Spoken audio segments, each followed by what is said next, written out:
खुर्च्या आहेत, आपण बसून घ्या. समोरच्या बाजूला करावे माझ्या जीवनामध्ये आहे.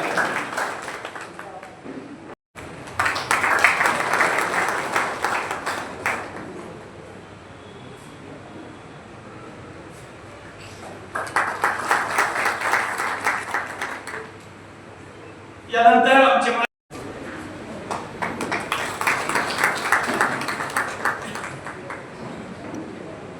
यानंतर सरदार पॅनेलचे गारवेगावचे सुपुत्र उमेदवार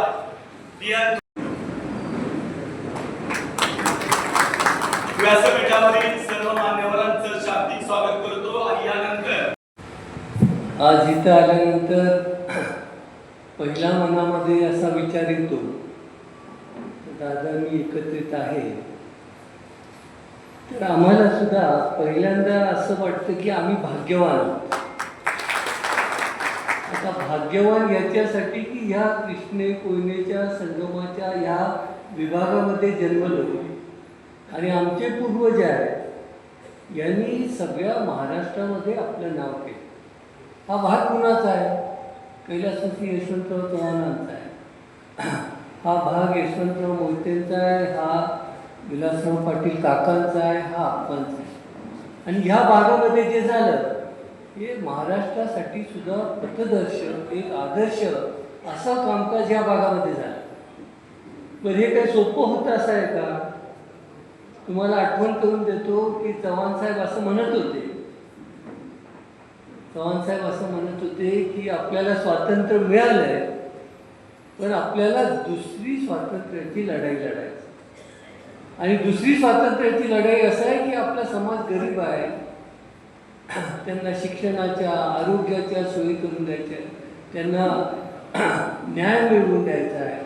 हे सगळे कष्टकरी आहे, यांच्या संसाराची जबाबदारी आहे, ही लढाई आहे.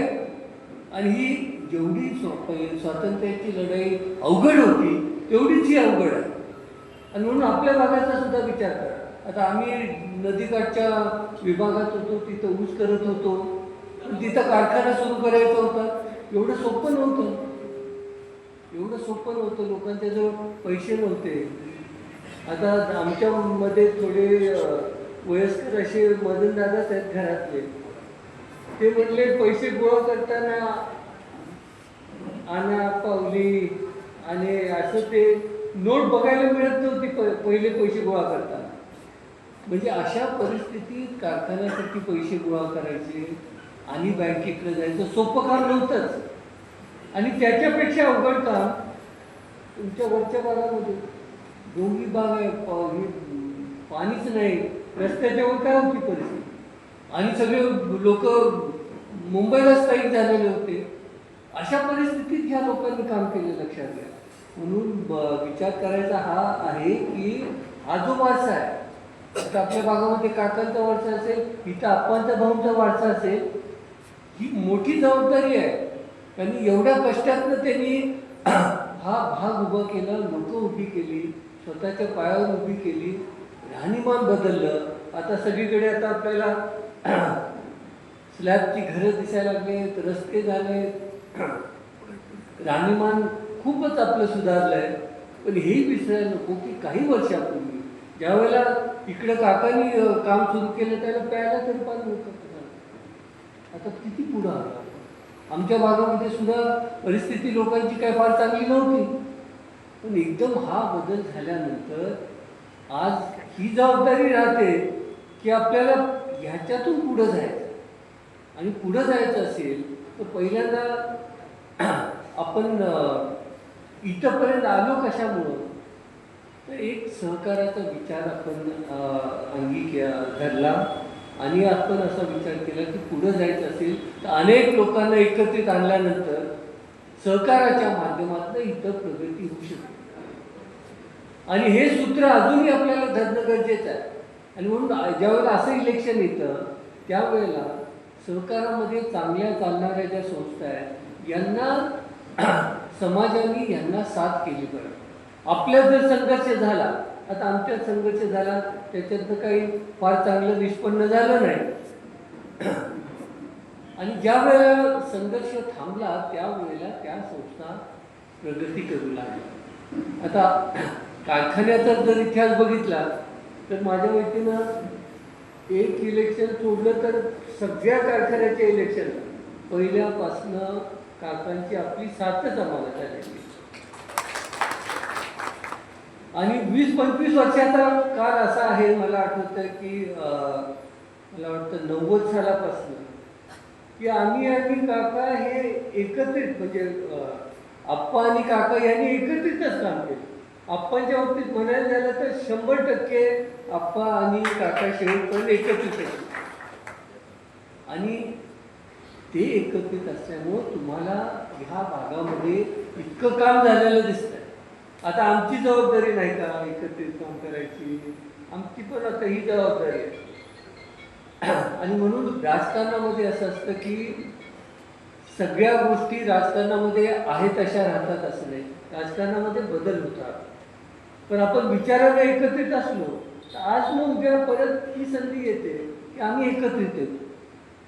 आणि आज अशी संधी आलेली आहे. आणि मग तुम्हाला सुरुवातीला सांगतो की ज्या अपेक्षा तुम्ही काही बोलून दाखवल्या त्याचा पुन्हा एकदा पुनरुच्चार करतो. पण एक सांगतो की हे सगळं तुम्हाला जे वाटतं ना साध्य व्हायला पाहिजे की 100% साध्य होणार.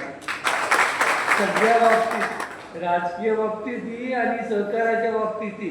उद्या सहकाराच्या ज्या इलेक्शन, बँकेचं इलेक्शन असेल, उद्या बाजार समितीचं इलेक्शन असेल, सगळं तुम्हाला पाहिजे तसं सहकार्य आमच्याकडनं होणार आहे. आणि नेहमी मी सगळ्यांना सांगतो राजकारणापुरतं तर आम्ही काही बोलत नाही किंवा इलेक्शन पुरतं बोलत नाही. ही तडजोड नाही, लक्षात घ्या. तडजोड राजकारणामध्ये करतात, पण एकत्रित ज्यावेळेला आपण येतो त्यावेळेला ह्या भागाचा विकास होणार आहे. आणि ह्या पुढच्या इलेक्शनपर्यंत बरेच बदल होणार आहे. आता ते मी सांगत नाही, दादांना माहिती आहे काय होणार आहे. आणि चित्र पुढचं सुद्धा आम्हाला स्पष्ट दिसतं. आणि सगळ्यात ही मोठी उपलब्धी आहे. आता हे इलेक्शन होत असताना फक्त ह्याची पार्श्वभूमी सुद्धा सांगतो की 2010 साली ज्यावेळेला इलेक्शन आलं आणि हे आत्ताची जी मंडळी सत्तेवर आली त्यावेळेला काकांनी आप्पांना सांगितलं, घरी आले होते, म्हणले डॉक्टर साहेबांना सांगा पॅनल उभं केलं पाहिजे. आता आम्ही त्यावेळेला सांगतो 2005ला अपयश आल्यानंतर मी असा विचार केला होता की आता ह्या संघर्षामध्ये आणि ह्या कारखान्याच्या भानगडीत आपण पडायचं नाही असा विचार केला. आणि 2007 साली आम्ही म्हणून जेवण शुगरची निर्मिती केली. म्हटलं आता आपलाच कारखाना काढूया. आमच्याच कार्यकर्त्यांनी ते करण्यामध्ये मदत केली. आणि म्हणून 2000 साली इलेक्शन करायचं नाही असं माझ्या त्याच्यात मनात होतं. आणि मनोमिलन पण पतंगराव साहेबांनी केलेलं होतं. म्हटलं चालू देत त्यांना. पण त्यावेळेला जो अपघात झाला आणि हे जे सत्तेवर बसले हे कुणाच्या कृपेनं सत्तेवर बसले, 100% काकांच्या कृपेनं हे सत्तेवर बसले. यांची काय संघटना होती का, यांची काय माहिती होती, सगळे नवीन होते, काहीही माहिती नव्हती. आणि एवढी मोठी सत्ता मिळाल्यानंतर एक जबाबदारी राहते ना, तुम्हाला कुणी तिथं बसवलं आहे, कसं काम केलं पाहिजे. आता याचं भान त्यांना राहिलं नाही. झालं काय खरं म्हणजे याचं भान राहिलं नाही. आणि 2015 साली काकांनी सुद्धा असा विचार केला की हा जर कारखाना चालला नाही आणि हा जर बंद पडला तर उद्या एखाद्या वेळेस दोष काकांना येईल अशी परिस्थिती झाली. काका म्हटले नाही, आता हा बदलच करायला पाहिजे. आणि म्हणून 15 साली परत हा बदल करायचा ठरला. परत आपण एकत्रित आलो आणि तुम्हाला माहिती आहे पुढं आपण कसं निघालो. आता त्या काळामध्ये ज्या गोष्टी झाल्या, सहकारी संस्थेमध्ये ज्या गोष्टी होऊ नये अशा गोष्टी झाल्या. आता त्यांचं फार तुम्हाला सांगायला ची गरज नाही, पण डॉक्टर साहेब वगैरे आहेत बोलताना आता एखाद्या वेळेस तुम्हाला त्याची कल्पना नसेल, आम्ही सांगत राहतो. एक गोष्ट सगळ्यांना माहिती आहे की त्या तोडणी वाहतूकदारांचा काहीतरी घोटाळा झाला. पण काहीतरी घोटाळा झाला नाही, महाराष्ट्राच्या सहकारी कारखानदारीमध्ये जेवढा मोठा घोटाळा होतो एवढा मोठा घोटाळा. 60 कोटी रुपये 2000 तुम्ही विचार करा 15 साली किती मोठी रक्कम झाली. त्या 60 कोटीमध्ये नवीन कारखाना चालू झाला. खोटं नाही, नवीन कारखाना चालू झाला. आम्ही ज्यावेळेला जैवत शुगर चालू केलं त्यावेळेला छोट्याच कपॅसिटीमध्ये होतं, पण ह्याचं क्लोजर ज्या वेळेला केलं आम्ही मशिनरीचं 30 कोटी रुपये. तुम्ही विचार करा 60 कोटी रुपये म्हणजे नवीन कारखाना होऊ शकला असता. इतका मोठा घोटाळा झाला. 778 लोकांच्या नावावर खोट्या सह्या घेऊन कर्ज घेतलं गेलं. अशा गोष्टी होऊ देत ना. सहकार्यात होऊ कशा शकतात. आणि नवीन माणसं घेऊन असं म्हणजे सराईत आहेत तिथं का असले असे असते तरी समजू शकलो असतो. पण ही नवीन मंडळी होती आणि कुणाच्या तर सल्ल्यानं चालत होती, त्याच्याशिवाय तर काही हे झालं नाही. आणि त्याचबरोबर अजून एकाच गोष्टीचा फक्त इथं उल्लेख करतो. आपल्याला माहीत असेल प्रत्येक गोष्टीमध्ये तिथं घोटाळा झाला आणि म्हणून बदल होण्याची का गरज होती सांगतो. आणि आज हीच लोक पुढं आहेत. आता याच्यामध्ये काय झालं, प्राथमिक म्हणजे सकृतदर्शनी ज्या वेळेला गुन्हा झालेला दिसतो त्यावेळेला शिक्षा होते.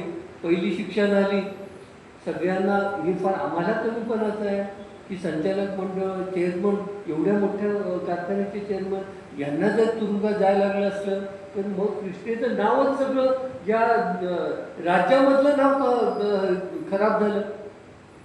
ते झालं ना. तर याच्यातनं बाहेर यायचं, परत त्याला चांगल्या स्थितीत आणायचं हे काही सोपी गोष्ट नव्हती. आणि म्हणून आजच्या घडीला सुद्धा त्यांची परिस्थिती काय आहे, त्यांची ते बेलवरच आहे.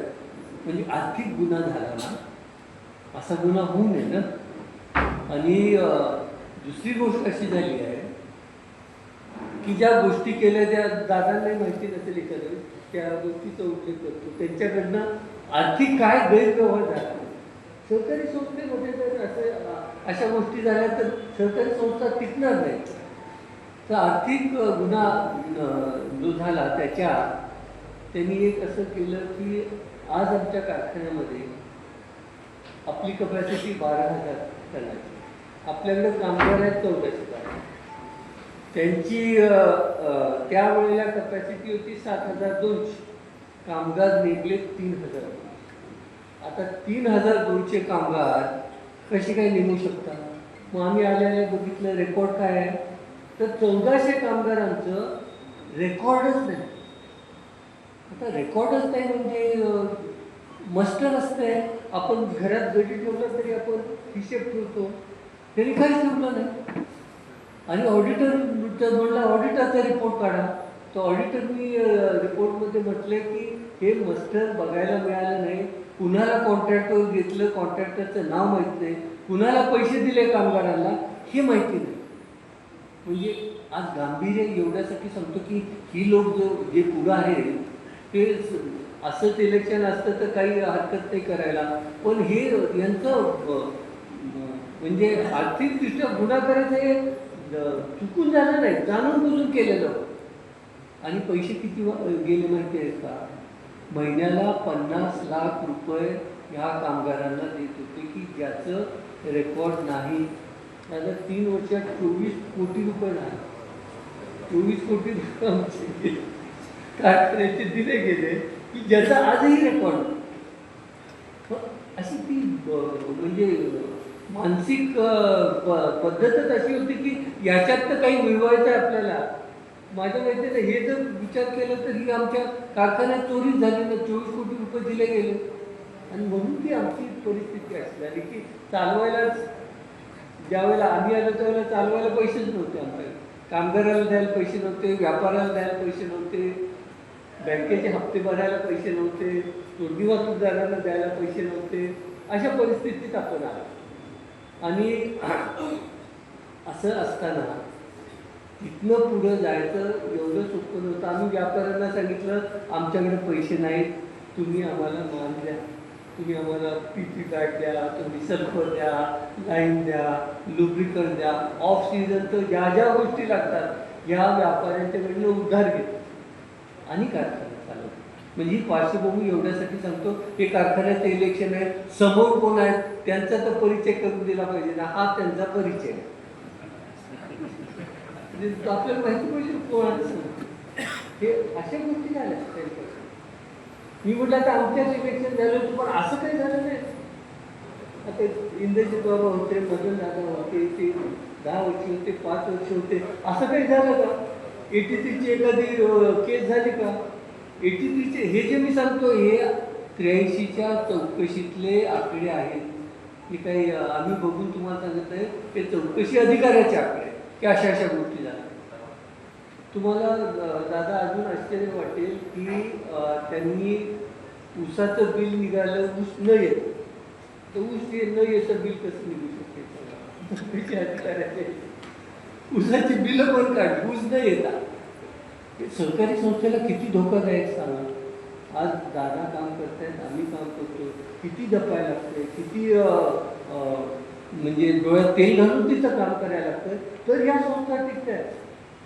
आज आपल्या कराड दक्षिणमधल्या तर तुम्ही टिकवलं, आम्ही टिकवलं, एवढं सोपं आहे का? सहकारी संस्था आता तुम्ही बघा, सगळ्या महाराष्ट्रामध्ये जरी विचार केला, पहिल्यांदा सहकारी कारखानदारीचा सांगतो तुम्हाला. सहकारी कारखानदारी सगळी चांगली आहे का अवस्थेत? आजही अनेक कारखान्यांना FRP देता आलेली नाही. दादांना माहिती आहे, अनेक कारखाने असे आहेत की आजही पुढचं सीझन चालवण्यासाठी पैसे नाही. सरकारकडे मागणी केली आहे, साखर संघातल्या बऱ्याच कारखान्यांनी, सहकारी कारखान्यांनी. आता बाकीचे तर मागू शकत नाही, पण सहकारी कारखान्यांनी मागणी केली आहे. दादा मागणी काय केली आहे माहिती आहे का आपल्याला? टनाला 500 रुपये अनुदान द्या म्हणतात. ॲडव्हान्स बिडव्हान्स नाही, परत देणारच नाही म्हणतात. तुम्ही एवढे पैसे द्या तर आम्ही कारखाना पुढे चालवतो, नाही तर पुढचा सीझन घेऊ शकत नाही. इतक्या अडचणीत आहे कारखानदारी. कशी चालवली पाहिजे मग मला सांगा, आणि कुणाच्या हातात पाहिजे? आता आम्ही आलो फार हे करतो असं नाही, पण ही सुरक्षित ठेवली पाहिजे ना. हा वारसा आम्ही जपला पाहिजे ना. दादानी जितक्या तात्परतेने जपलेला आहे सगळ्या संस्थेमध्ये, तेच आम्ही करतो. आज आम्ही वारसाच चालवतोय आणि चालवलं पाहिजे. सगळं आमच्या पूर्वजांचं नुसतं नाव घेऊन आपल्याला पुढे जाता येणार नाही. आपल्याला कर्तृत्व दाखवावं लागतं ना, तर पुढच्या पिढीमध्ये आपल्याला लोक मान्य करणार आहेत. आणि त्या टेस्टमध्ये आता दादा तर गेलेले आहेत पुढे, आता आमच्याही पुढे आहेत. काय बोलायचं काम नाही, कारण राजकारणामध्ये आता मी तर राजकारणामध्ये नाही आहे, पण दादा आहे. आणि जे सगळं तुम्हाला पुन्हा सांगतो, जे साध्य करायचं होतं 100% आम्ही साध्य करणार आहोत. उज्ज्वल भविष्य आहे, सगळ्यांनाच आहे. आणि आता सगळं फार जास्त स्पष्ट करायची गरज नाही आहे. आणि हे एकाच गोष्टीसाठी आहे की जे काकांनी जपलं, शेवटी माणसं उभा करणं सोपं नाही ना. काकांच्या गुणामध्ये सगळ्यात दुसरं काय होतं की माणसं उभी केली, म्हणजे विचारांना उभी केली. ते सोपं नाही ना. आज एवढे कार्यकर्ते आहेत, सगळे काकांच्या पाठीमागं तुम्ही सांभाळू शकला, सहजासहजी झालं का ते? त्या विचारांना तुम्ही सांभाळू शकला. आज लोकांनी आपल्याला मान्य केलेलं आहे, हे सगळ्यात महत्त्वाचं येतं. काका म्हणायचं माझ्या पाठीमागं सुद्धा शेवटी जनतेने मान्य करायला पाहिजे ना. त्याच्यामध्ये तुम्ही यशस्वी झाला आणि आता त्याच्या पुढं निघालेलं आहे. म्हणून आपल्याला एकत्रित जाताना तुम्हाला सांगतो, सगळ्या जगामध्ये ज्यावेळेला आपल्याला पुढं जायचं असतं त्यावेळेला आपण संघर्षातनं पुढे जातो, आपण सहकार्यातनं पुढे जातो. अमेरिकेमध्ये मोठे मोठे उद्योग होते, त्यांचं कॉम्पिटिशन व्हायची, स्पर्धा व्हायची. आणि स्पर्धेच्या एक वेळ अशी व्हायची की ते ठरवायचे आता ह्या स्पर्धेमध्ये आपण अजून किती हे करायचं, त्यावेळेला ते एकत्रित यायचे. आणि म्हणून हे कॉर्पोरेशन मोठे झाले, या कंपन्या मोठ्या झाल्या, त्या सहकार्यातनं झाल्या, संघर्षातनं नाही झाल्या. आणि ते सूत्र आता आम्ही घेतलं, सहकार्यातनं पुढे जायचं सगळ्या बाबतीमध्ये सहकार्य. आणि आता सांगायला नको, आता आमचा शब्द आहे द्यायला पाहिजे 100%. आणि ते जे बोलतो ते आत्तापर्यंत आयुष्यामध्ये असं झालं नाही की एखादी गोष्ट सांगितली आणि परत आपण केली नाही. आता मनोमिलन केलं तर मी उभा राहिलो नाही, सगळे सांगत असतात सुद्धा. एकच गोष्ट होती, शब्द आपल्याला पाळायचा होता. उद्या असं कुणी म्हणायला नको की सत्तेसाठी बघा त्यांनी लगेच बदल केला आणि लागलं पॅनल उभं केलं, असं केलं नाही. आणि तेच आहे आम्ही आता एकत्रित आहोत. आता पुढची 20-25 वर्ष त्याच्या पुढच्या पिढीत आता दादांचा जबाबदारी. आम्ही काय करतो 20-25 वर्ष राहिलो, आता ही पुढची दादाच्या बरोबर 20-25 वर्ष आपल्याला एकत्रित काम करायचं. ते करूया, ह्याच्यापेक्षा जास्त वेळ घेत नाही. आणि एकत्रित राहिलो तर आता ह्या इलेक्शनच्या बाबतीत एकच गोष्टीची अडचण आहे. आता ह्याच्या अगोदर आपण आणि म्हणजे काकांच्या आप्पांचे कार्यकर्त्यांनी एकत्रित काम केलं, त्याच्यामुळे एकत्रित येण्याबद्दल आणि इगो असल्याबद्दल फारशी अडचण नाही. अडचण काय आहे की तुम्ही सामील झाल्यानंतर आमचे कार्यकर्ते सगळे झाले टिकले. आता काय आता इलेक्शनमध्ये काय आता यांना ढकलून परत ते काम करायला नको का? ते आता निवांत झाले, आता काय झाले सगळं.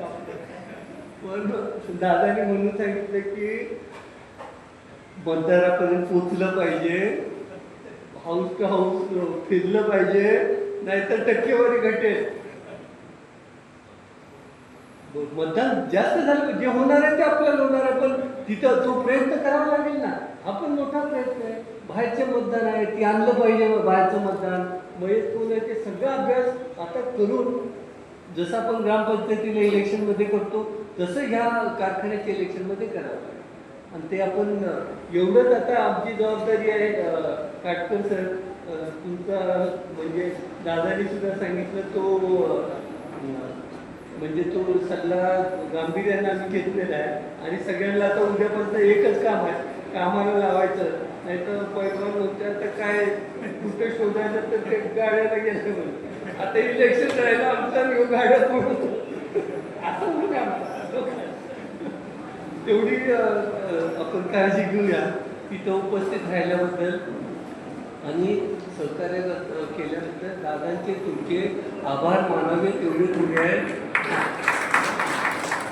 पुन्हा एकदा आपल्या सगळ्यांची इथे उपस्थित राहिल्याबद्दल आभार मानतो. माझे 2 शब्द संपवतो. जय हिंद, जय महाराष्ट्र. धन्यवाद बाबा. यानंतर ॲडव्होकेट उदयसिंह पाटील दादा.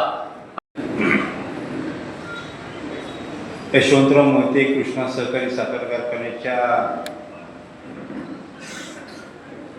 होऊ घातलेल्या पंचवार्षिक निवडणुकीच्या निमित्तानं रयत संघटनेच्या माध्यमातून हा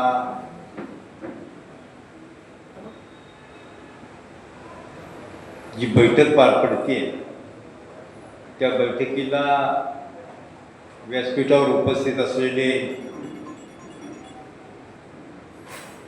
यशवंतराव मोहिते सहकारी साखर कारखान्याचे सन्माननीय अध्यक्ष डॉक्टर सुरेश बाबा, व्यासपीठावर उपस्थित असलेले या निवडणुकीतील कारवे गावातील उमेदवार थोरात सर,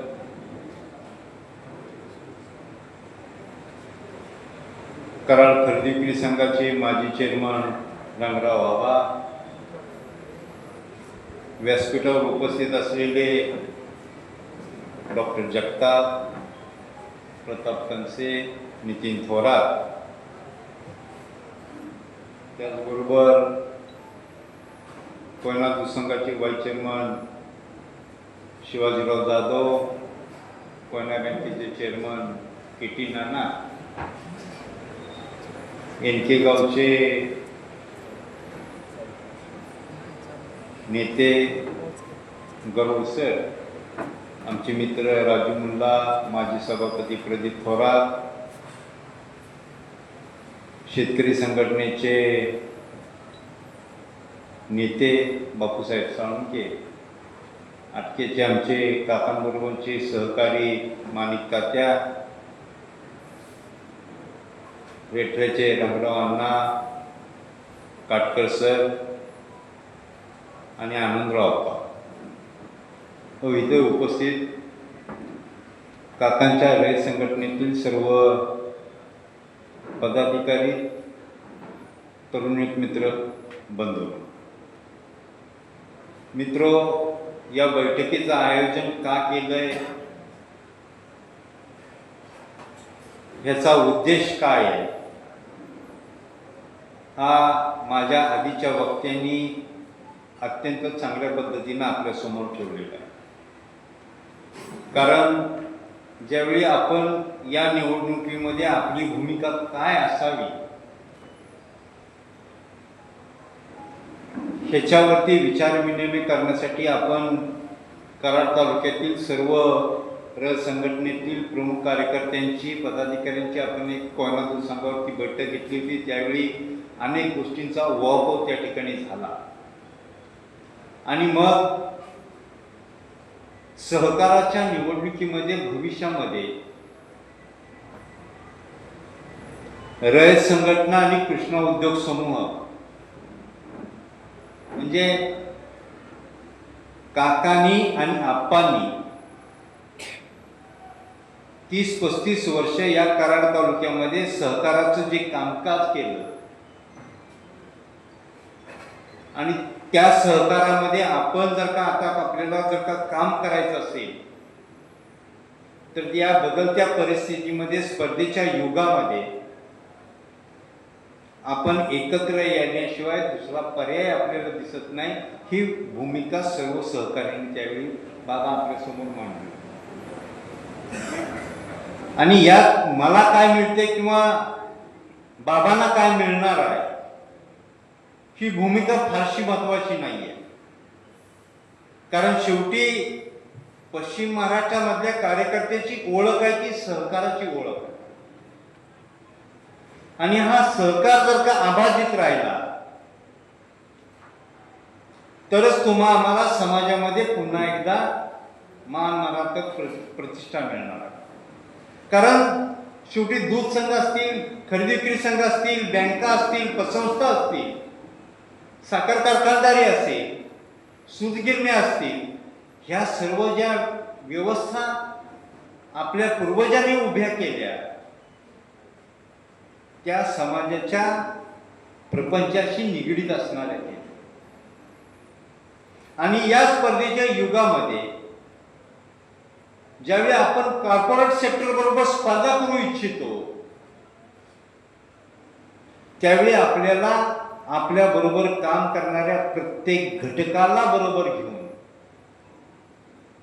यामध्ये काम करावं लागणार आहे. कारण बाबांनी सांगितलं की अमेरिकेमधले कॉर्पोरेट सेक्टर मोठे का झाले आणि ते जगावरती राज्य का करू लागले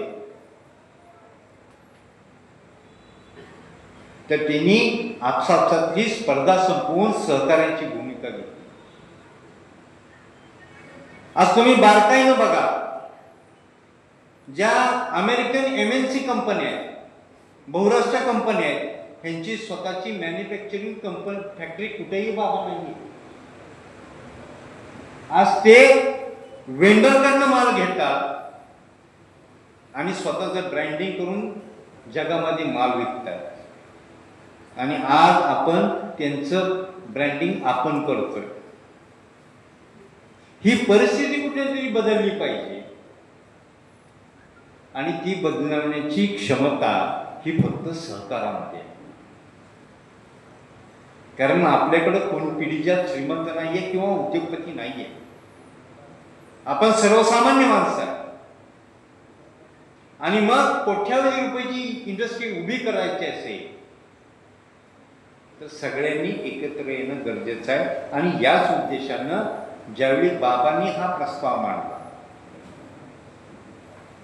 त्यावेळी मी फक्त एकच सूचक त्यावेळी बोललो होतो, बाबा तुम्ही जे म्हणताय ते मलाही या घटकेला पटतंय. कारण परिस्थिती तेवढी विदारक बनत चालले, विषमता तेवढी जाणवते, पण शेवटी मला हा विषय माझ्या कार्यकर्त्यांच्या समोर ठेवून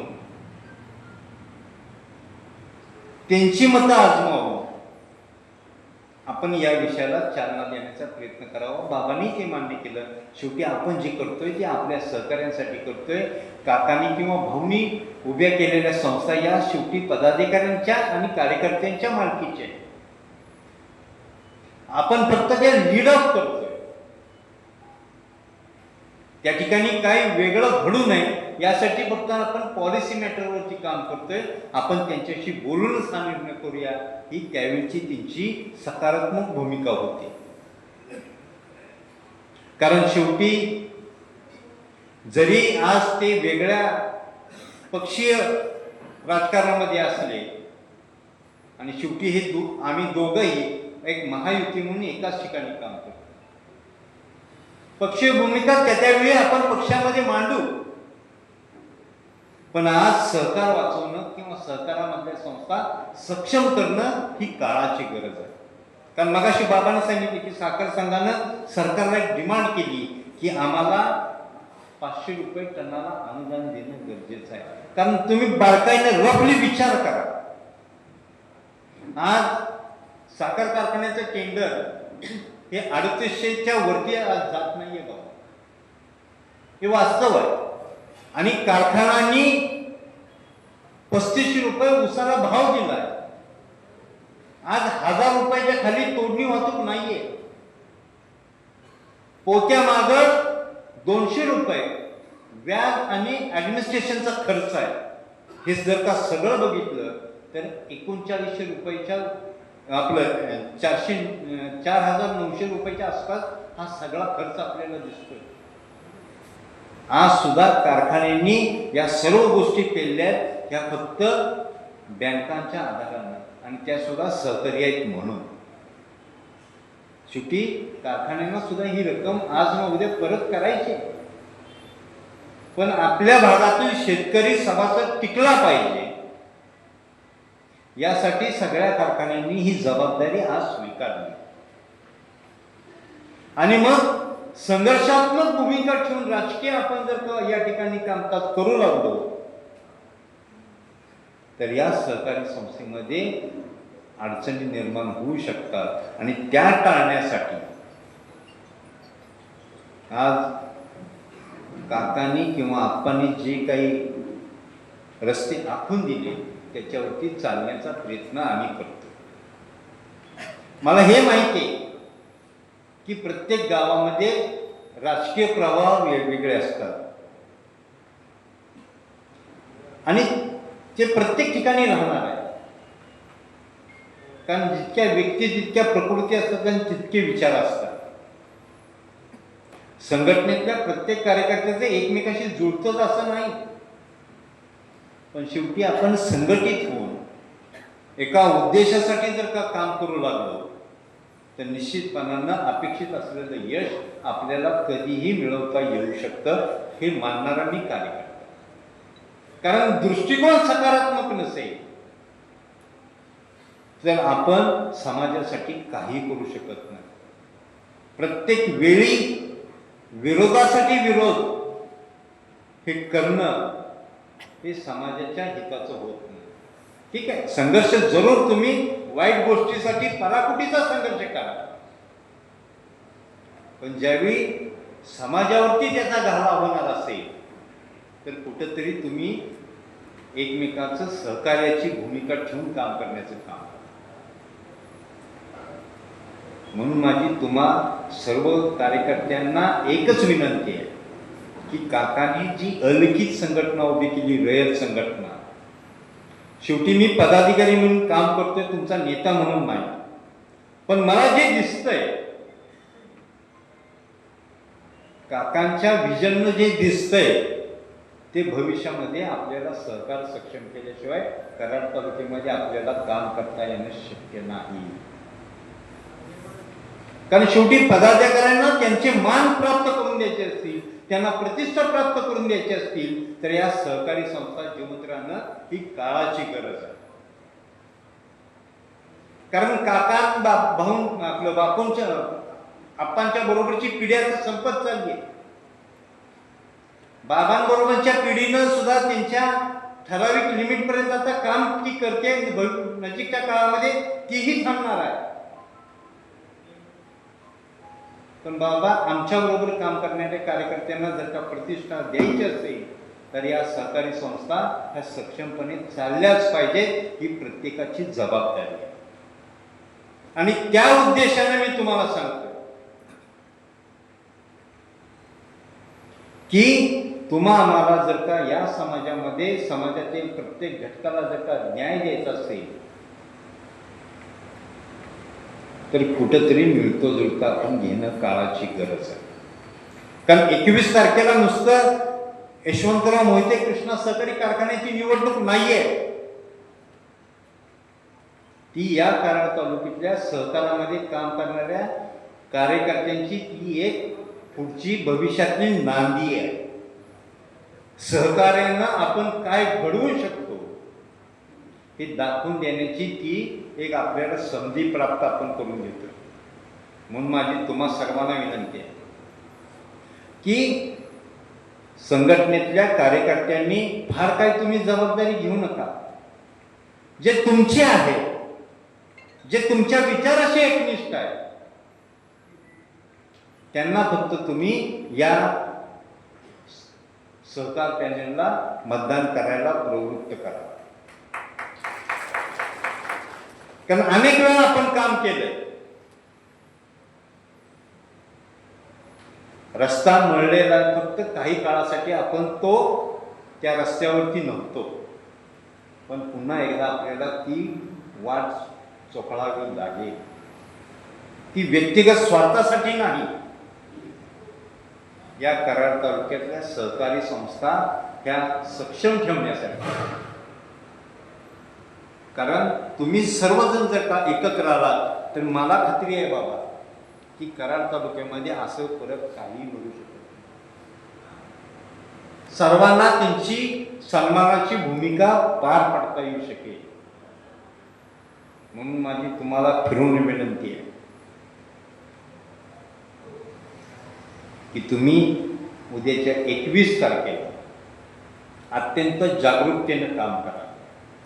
मतदार हा मतकेंद्रापर्यंत गेला पाहिजे आणि त्यांनी सहकार पॅनलला मतदान केलं पाहिजे.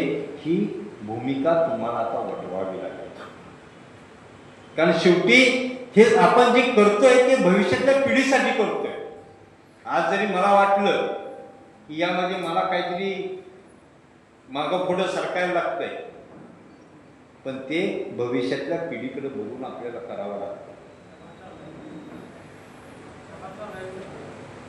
कारण प्रत्येक वेळी संघर्ष करून यश प्राप्त होतं असं नाही. काही वेळा सहकार्याची भूमिका घेऊन सुद्धा आपल्याला यश प्राप्त करता येऊ शकतं. तीच भूमिका आपण घ्यावी एवढीच या कार्यक्रमाच्या निमित्ताने विनंती करतो. आणि तुम्हा सर्वांच्या वतीने मी बाबांना आश्वस्त करू इच्छितो की बाबा, जी भूमिका संघाच्या बैठकीत रयत संघटनेच्या कार्यकर्त्यांची होती तीच भूमिका 21 तारखेपर्यंत आणि भविष्यातही तशीच राहील एवढीच मी आपल्याला ग्वाही देतो आणि मी आपली सर्वांची रजा घेतो. जय हिंद, जय महाराष्ट्र.